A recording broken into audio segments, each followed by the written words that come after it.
In 2014, Richmond commissioned a report in partnership with the Australian Sports Commission and the AFL, which was titled Gender Equity, What It Will Take to Be the Best.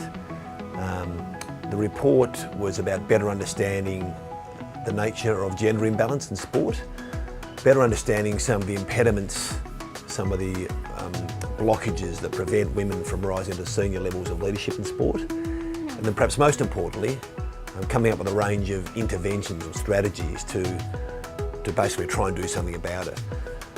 One of the main outcomes of that was the establishment of the Male Champions of Change for Sport. A lot of people think that our role is simply putting on great sport. That is a big part of our role, but it's much broader than that. It's about making a difference to our communities, and this is one of the big changes we can make. This is a huge paradigm shift, and we're actually changing mindsets of people that have entrenched views that go back decades. They've been brought up with the mindset that cricket's a boys' sport, a men's sport, and we're trying to get people to understand that the sustainable future of our sport is actually all about being a sport for all, men and women, boys and girls, no matter where they come from, what their backgrounds are. No organisation reaches its true potential without utilising the talents of all. And I've been passionate about this really my entire life. I mean, personal leadership is just so integral to creating change because this requires courage. Without deep commitment, deep courage, you just won't have the impact you aspire to have. The important part is the doing, and pleasingly we've taken some important practical actions. A really important step for us was the election of Peggy O'Neill. By Peggy being a president, by being a very successful president, it will allow hundreds, if not thousands of young women around the country to see a career for themselves or see a role for themselves like that in sport. For the first time in over 100 years of our history, we now have a woman chair and president. And on top of that, our board is almost 50% women.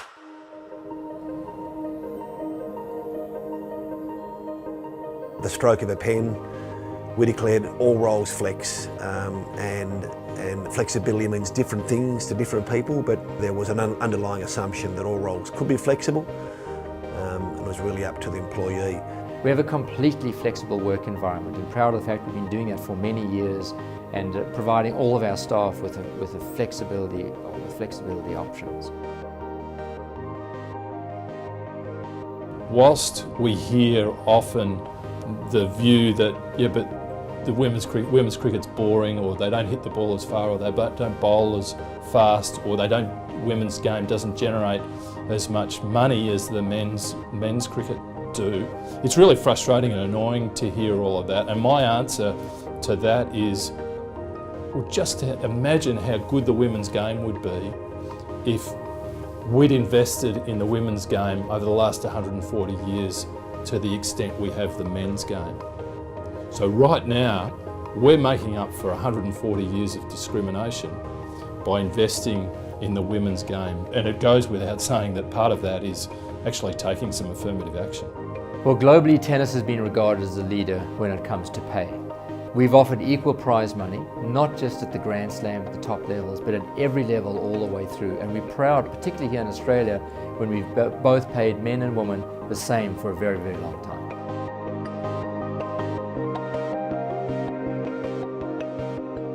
One of the really important parts for the NRL and for rugby league more generally is we have a great share of voice, and we want to use that wisely. So we've got to use that voice, we've got to use that profile for greater good. And that's exactly what we are doing. Inclusiveness is something that we stand for as a sport, and it's something that we live every day as well. Never better evidence than the grand final, where we were tested and challenged on some of the issues in society. But the sport of rugby league had to stand up straight and say, we're a game that's inclusive. What does that really mean? It means it's a game for everybody. It extends right down to the grassroots and at community level and school level, where we're introducing cricket programs for kids to play, and we want girls to feel welcome in that environment, to have a place to play and to be comfortable. We've rolled through a series of unconscious bias training which has been quite revealing and at times confronting.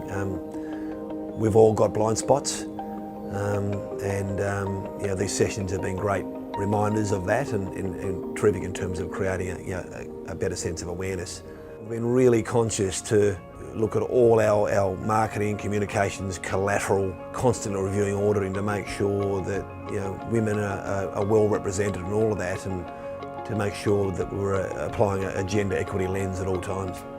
We're doing a lot about the words and unnecessary use of gender words. One of the things that we've specifically done is we've allowed the women's team and started to talk about our women's team as the Australian cricket team. Previously, it's been known as the Southern Stars, and that in itself, it's a minor shift, but at the same time, it's significant.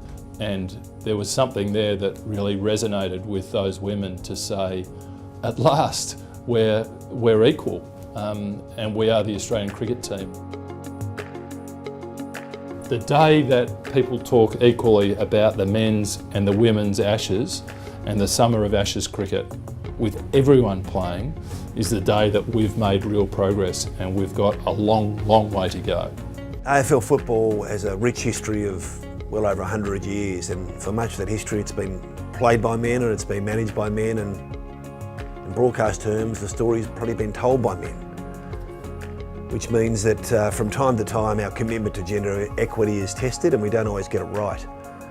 But our view is we're very passionate about this, we feel very strongly about this, and if we wait for everything to be perfect, arguably sometimes we will never start. So we're very proud of the work that we've done. It's an ongoing journey, and we need to make sure we're investing and we're highlighting, we're letting people know about the things that we do and the things that we learn from making this a successful initiative. The thing about the Male Champions of Change is they not only believe this issue with their heads, they believe it with their hearts. And I think it's the engagement with heart that means that they will be successful.